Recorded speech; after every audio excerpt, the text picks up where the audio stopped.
Well, Ken, did you get this from Amy? Hi, Amy. Hi, how are you? I'm good. Uh, I said, "Oh, Ken's got showing up, huh?" uh, Oh, well, yes. congratulations, winner. I Thank you. wanted to go through your kind of list that you had in your email, your to-do list or your game plan. And the first thing you asked was, "Can you, mix it up, so to speak, in terms of your study effort?" And the way I thought I would address that with you is to show you a very important document. Can you see the document on the screen? Yes. Are you familiar with this document? It's yes. So there is a narrative thread to the Series 7. And the narrative thread is, the committee gets together and decides what are the critical functions to being a broker. Critical function number one is finding a customer. That's what that number one is. Number two is once you find a customer, do you know what kind of account to open up? Once you have the account, what kind of investment are you going to put in it? And then what happens behind the scenes? Now, this particular test taker I was talking to misunderstood what I was saying about these functions. He said, I have a lot of stuff I still have to do and learn. And, his question was about the uniform practice code, back office support unit stuff. And I had responded to him by saying, well, if you don't have time to do everything, pay attention to the weighting. You're asking me about a function four question. And he said he confused it with the chapters of his test prep vendor. I go, no, no, no, no.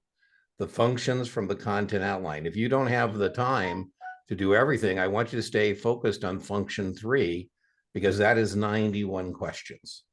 His thing about, makeable and breakable into 100 are the rules of good delivery. If he tells me he didn't get that on the test, that's not going to be the difference maker for him. And so that's what I mean by paying attention to these functions. Now, every test prep vendor then decides to break this up a different way.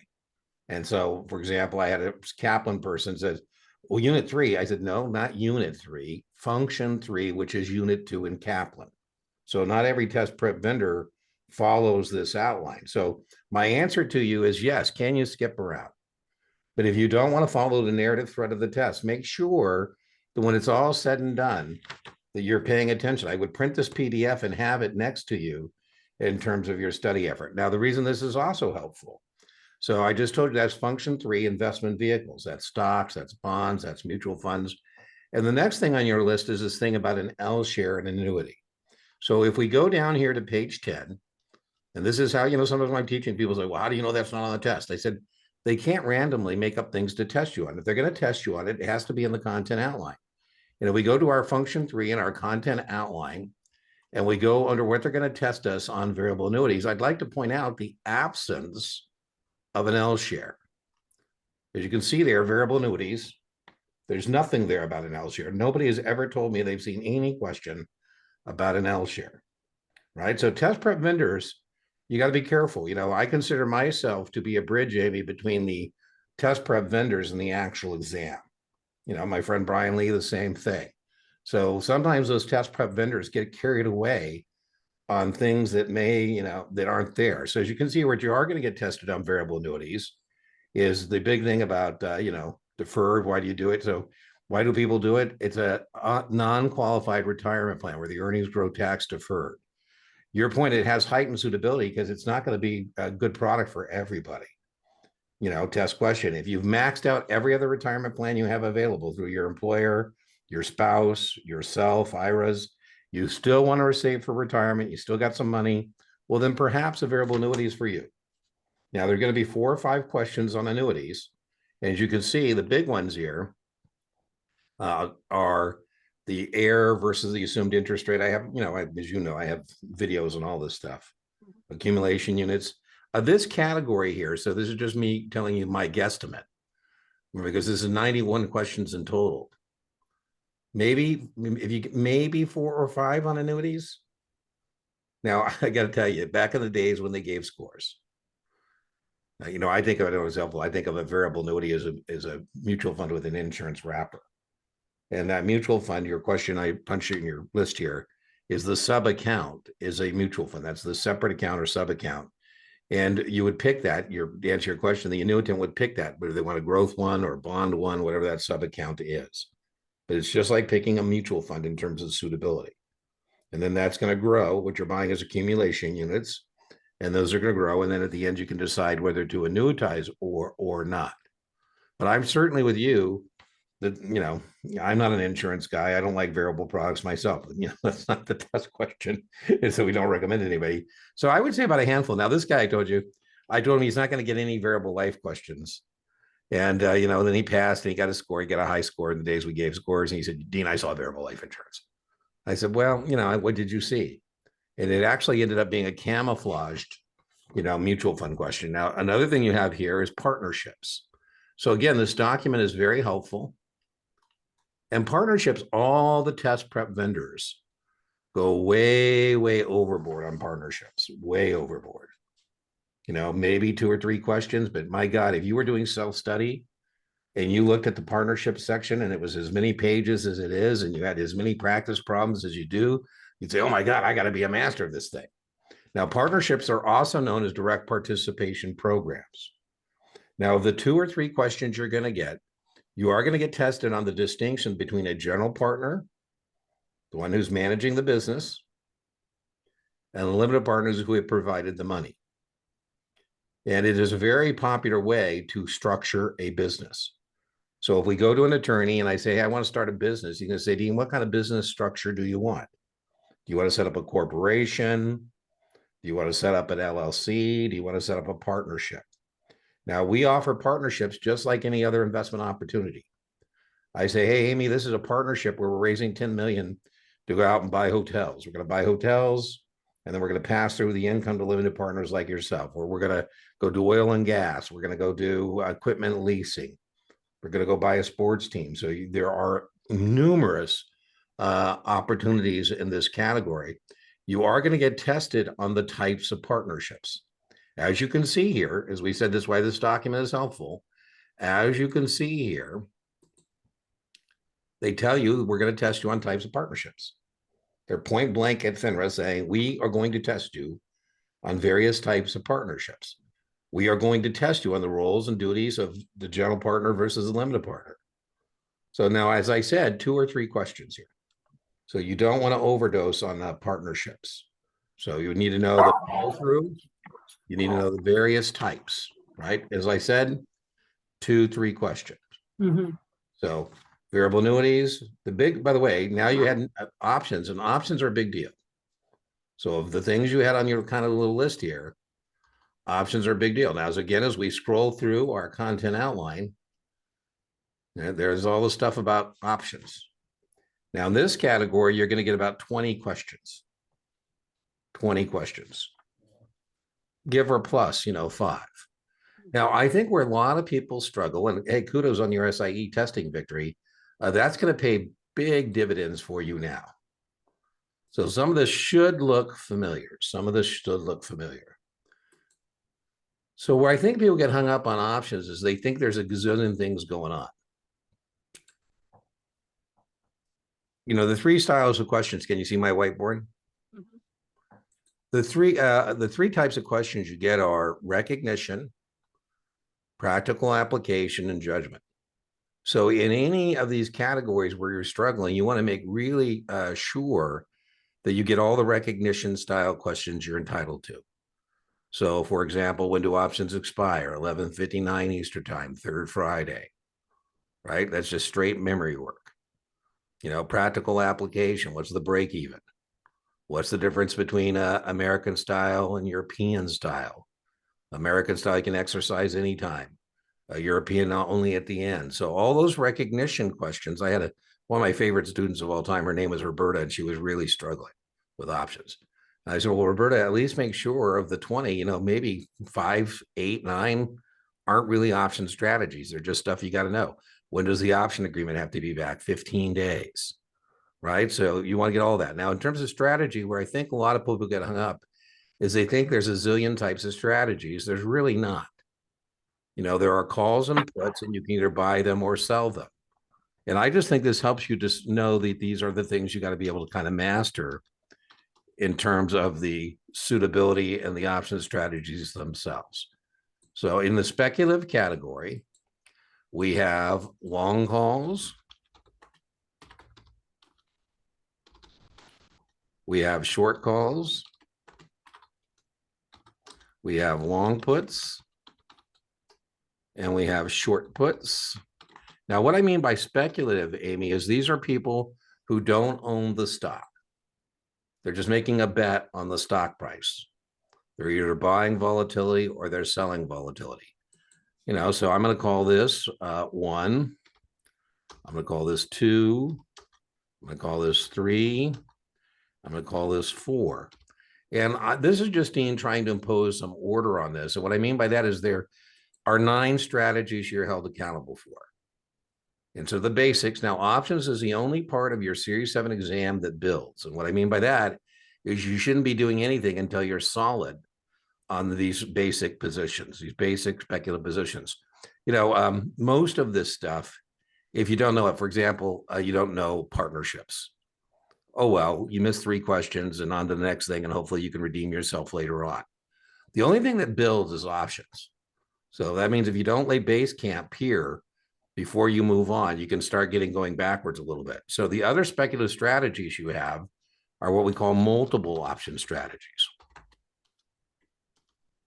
Or, the way the outline says this, the content outline, is advanced option strategies.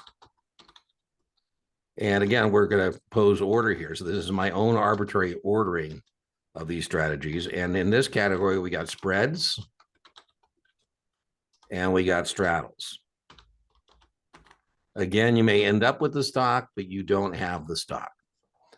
So those are 6. I told you there's 9. Now, as you come to the options market, I say, Amy, are you coming to the options market to speculate? Are you coming to hedge? Hedge means offset risk. And so we have strategies where people have a stock position. Now, do you recall from your SIE the 2 stock positions you can have at a broker-dealer? You can have long stock.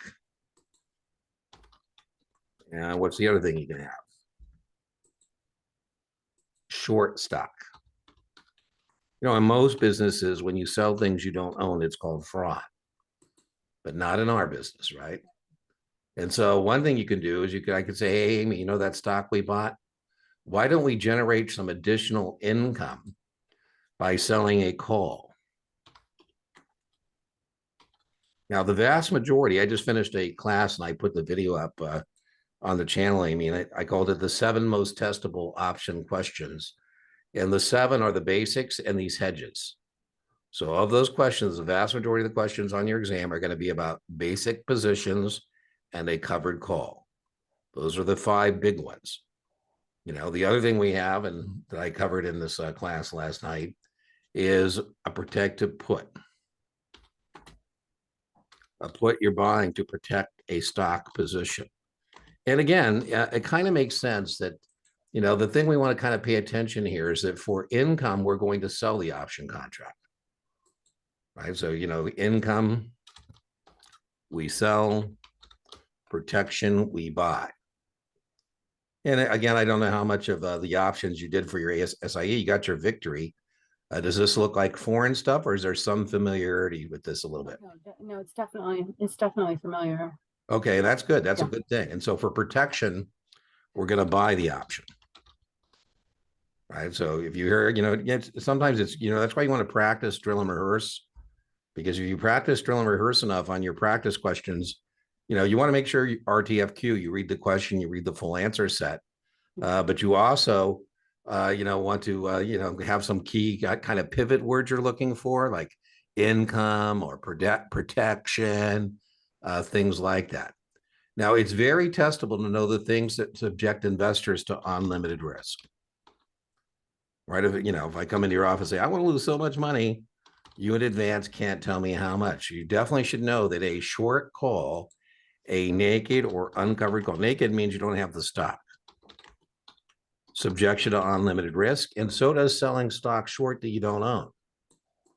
Right? So if you sell short stock and you don't own it, That's kind of being a dumb bear. So two is a dumb bear, and shorting the stock is a dumb bear. And God knows you don't want to be a dumb bear.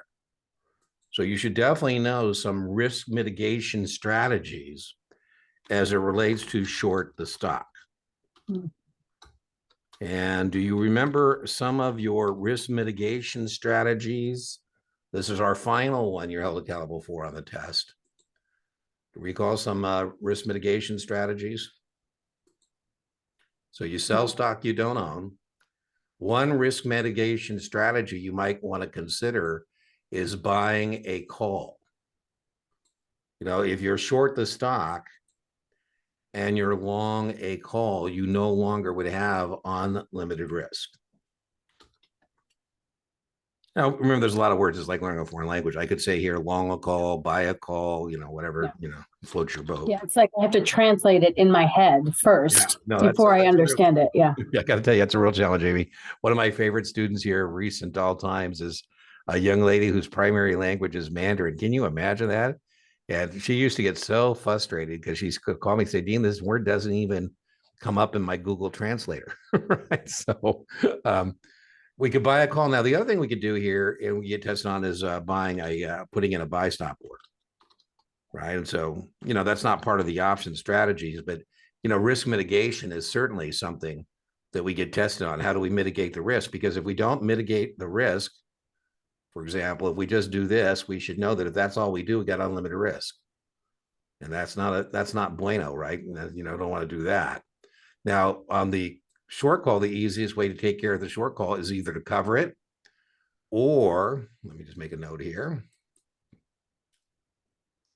And again, this is just giving you an overview. This is not a tutoring session. This is just kind of giving you an overview at 50,000 feet. What's next in your second of your testing victories, right? You got another testing victory coming. And this, let's be honest, this one's going to be, a bigger challenge than the SIE for sure.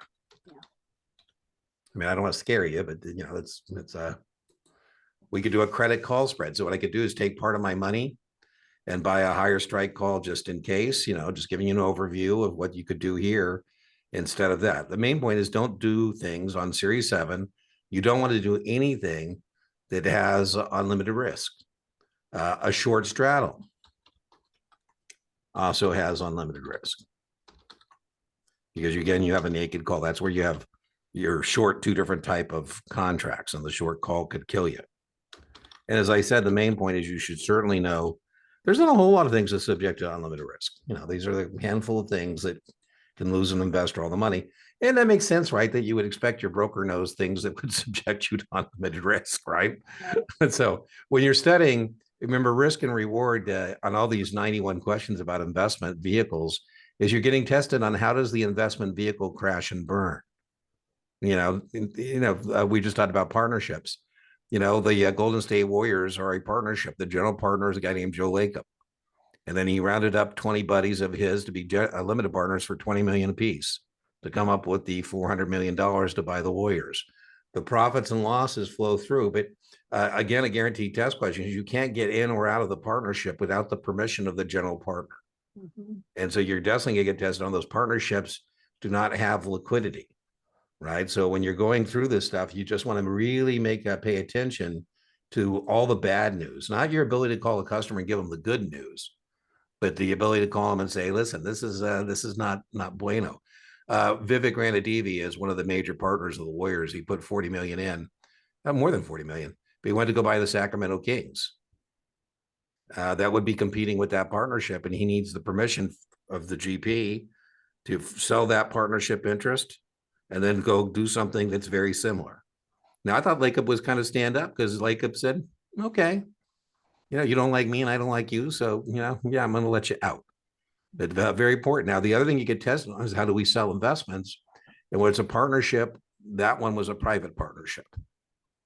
So whether I'm selling you a private partnership or unregistered stock, we're going to test you on that idea of Reg D, right? And accredited investors. So if it's a private placement like the Warriors are, you got to be an accredited investor to participate. If it's a public program, well, then we can sign up anybody we'd like, right? I shouldn't say anybody we like, but, I think of it as Joe Sixpacks, right? So you get tested on how we distribute the partnerships, How we do that, that's the primary and secondary market. And that's going to be testable too, right? Because that's part of that when we get to buy an investment. Are we going to buy a new one or used one, right? So that's also part of that is well. Okay, so that concludes our coaching call. And remember now, you're not allowed to win. Were you in the last week's live stream too? Yeah. Okay, so you can participate then. So there's been a drawing since you won this coaching call? No, because isn't it Thursdays? It's the calls are Thursday, but the drawing is Tuesday. So we have a Right. new rule called the yeah. Marcel rule. It's called the Marcel Yeah, rule. We don't let you win 2 weeks in a row. So So, I think you're eligible to participate again. So, and I'll probably be giving another drawing for my Wednesday class as well. So hope to see you again Tuesday. You know where to find me if you need me, and bring any questions you have to the live stream. We also do an overtime. I don't know if you knew about that. You know about the overtime session? So for those people who are interested, after we finish the live stream, this is a recent thing I've added. We do a Zoom call called Overtime, where if you want to, you can come join us for the overtime, and there's a whiteboard and we can do more things than we can do in the live stream. So all right.